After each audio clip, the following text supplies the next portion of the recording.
నమస్తే,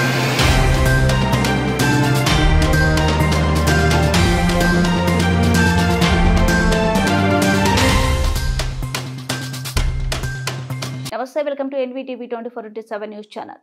అన్నమయ్య జిల్లా రాయచోటి నియోజకవర్గం లక్కిరెడ్డిపల్లి ప్రధాన 3 రోడ్ల కూడలిలో గౌరవనీయులు ఆంధ్రప్రదేశ్ రాష్ట్ర రవాణా క్రీడా శాఖ మరియు యువత మంత్రి వర్యులు మండిపల్లి రాంప్రసాద్ రెడ్డి ఆదేశాల మేరకు తెలుగు యువత ఆధ్వర్యంలో రాజంపేట పార్లమెంట్ రెడ్డి నవీన్ కుమార్ రెడ్డి సారథ్యంలో మండల తెలుగు యువత అధ్యక్షుడు కొలిమి పక్కిరయ్య మాట్లాడుతూ circle inspector Kondareddy, sub inspector Ravindra Babu సహకారంతో కఠినమైన శిక్ష వేసి కేసులు నమోదు చేశారు.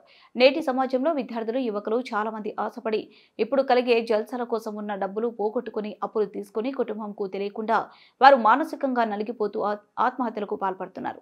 బెట్టింగ్లకు పాల్పడుతున్న పిల్లలు, తల్లిదండ్రులు, స్నేహితులు అందరు కుటుంబాలను మర్చిపోయి వాటికి వ్యసనపరులై వారి జీవితాలను నాశనం చేసుకుంటున్నారు. 10,000 ఇస్తా, ఒక బాల్కు 6 కొడితే 1,00,000 రూపాయలు ఇస్తా, ఇలాంటి అమ్మా నాన్నకు తెలియకుండా ఎంతో మంది యువత, చదువుకున్న వాళ్ళు చేస్తున్నటువంటి చిన్న చిన్న ఆశకు పోయి వాళ్ళ ప్రాణాలు పోగొట్టుకుంటున్నారు. ముఖ్యంగా మనం చేసే ఈ చిన్న చిన్న పొరపాటు యువత ఈరోజు వాళ్ళ ఆత్మహత్యలకు దారి తీస్తా ఉంది.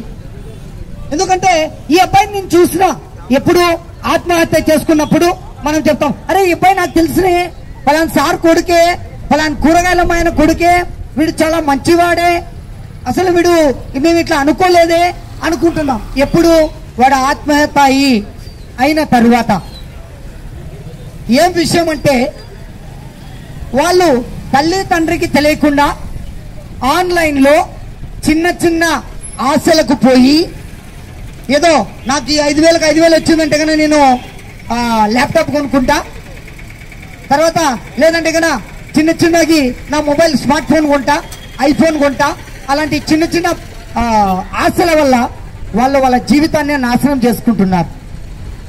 తెలియకుండానే పేపర్లో చూస్తున్నాం ప్రతిరోజు, యువకులు ఆత్మహత్య, ఆన్లైన్లో బెట్టింగ్, యువకులు ఆత్మహత్య. తల్లిదండ్రికి తెలియకుండానే రాత్రిపూట పిల్లలు ఫ్రీ ఫైర్ గేమ్ ఆడుతున్నారు. ఫ్రీ ఫైర్ గేమ్, నువ్వు ఒక 60 పాయింట్లు వస్తే నీకు 200 డబ్బులు వస్తుంది, 20 పాయింట్లు వస్తే నీకు 1000 రూపాయల డబ్బులు వస్తుంది. ఇలాంటి ఆశకు పోయి వాళ్ళ దగ్గర ఫోన్ పేలో వాళ్ళ నాన్న జోబులో నుంచి, అలాగే వాళ్ళ నాన్న జోబులో నుంచి వాళ్ళ నాన్నకు తెలియకుండా ఆ ఫోన్ పేలో నుంచి తెలియకుండానే పిల్లలు డబ్బులు కొట్టేస్తున్నారు. దొంగతనాలు అయిపోతున్నాయి. రాను రాను పక్కన ఫ్రెండ్స్ దగ్గర అప్పులు తీసుకుంటున్నారు. ఇలా చేస్తూ చేస్తూ చేస్తూ చివరికి అందరి దగ్గర అప్పులు అయిపోతుంది. వాళ్ళ నాన్నకు తెలిసిపోతుంది. వాళ్ళ నాన్న వాళ్ళ అమ్మకు చెప్పలేడు. ఎందుకురా నువ్వు వడ్డీకి 5 రూపాయలు వడ్డీ, 10 రూపాయల వడ్డీ కూడా తీసుకుని గేమ్ మీద, ఆట మీద డబ్బులు కట్టి నేటి యువకులు వాళ్ళ ప్రాణాలు పోగొట్టుకుంటున్నారు. వాళ్ళు పోతే పోయినారు, వాళ్ళ తల్లి తండ్రి చెమటోర్చి సంపాదించిన సంపాదన పోతే పోయింది, మళ్ళా సంపాదించుకోవచ్చు. కానీ ఆ పిల్లవాని ఆలోచన ఏమైపోతుంది, అరే నా ఫ్రెండ్ వాళ్ళ నాన్నకు తెలిసిందే, మా నాయనకు తెలిసిపోయింది, మా అమ్మకు తెలిసిపోయింది, నేను వాని దగ్గర 10,000 అప్పు తీసుకున్నా, ఇది తెలిస్తే మా నాయన ఏమైనా అంటాడేమో అని వాళ్ళ ప్రాణాలను పోగొట్టుకుంటున్నారు. తెలియకుండానే హాస్టళ్లలో, చెట్లకు, వాళ్ళకు తెలియనటువంటి ప్లేసుల్లో ఆత్మహత్యలు చేసుకుంటున్నారు. ఇది మన యువకులు ఇంకా కనుక్కోవాలి. ఎందుకంటే మీరు ఇది చాలా సులభం అనుకుంటున్నారు, కానీ ఒక్కసారి జీవితం నాశనం అయితే తిరిగి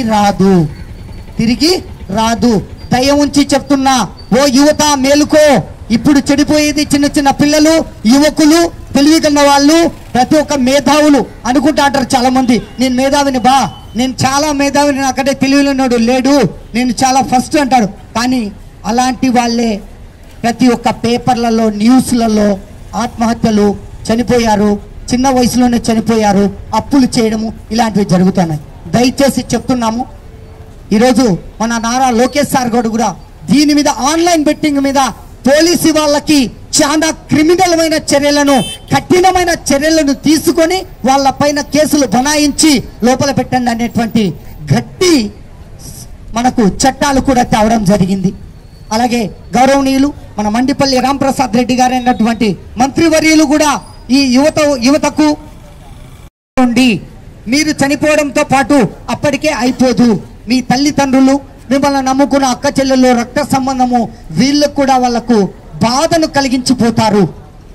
వాళ్ళు ఎంత ముద్దుగా అల్లారు ముద్దుగా మిమ్మల్ని పెంచుకుని ఉంటారో చూడండి, ఒక్కసారి ఆలోచించండి యువకులు. ఎందుకంటే ఈరోజు ఏ ప్రభుత్వమైనా ఏదైనా సరే యువకులు తలుచుకుంటే కింద పడిపోవాల్సిందే. కింద పడిపోయింది నిలబెట్టాలన్నా యువకులకే సాధ్యం. కాబట్టి నేటి బాలలే రేపటి భావి భారత పౌరులు. కాబట్టి తల్లి తండ్రి కూడా దయ ఉంచి నీ బిడ్డ సెల్లు తీసుకుంటున్నాడంటే వాడు ఏం చేస్తున్నాడో నైట్ పూట అనేది దయచేసి గమనించండి. అది అమ్మాయినా అబ్బాయినా ఎవరైనా సరే, నా బిడ్డ పర్ఫెక్ట్ సార్, దయచేసి ఈ గుడ్డి నమ్మకాలు వదిలేయండి. ఇలాంటి గుడ్డి నమ్మకాలు, ఈ గుడ్డి మేధావులు వదిలేసి నీ బిడ్డ ప్రతి ఒక్క కదలిక ఏ తల్లి తండ్రి గమనిస్తా ఉంటాడు. ఆ పిల్లవానికి కూడా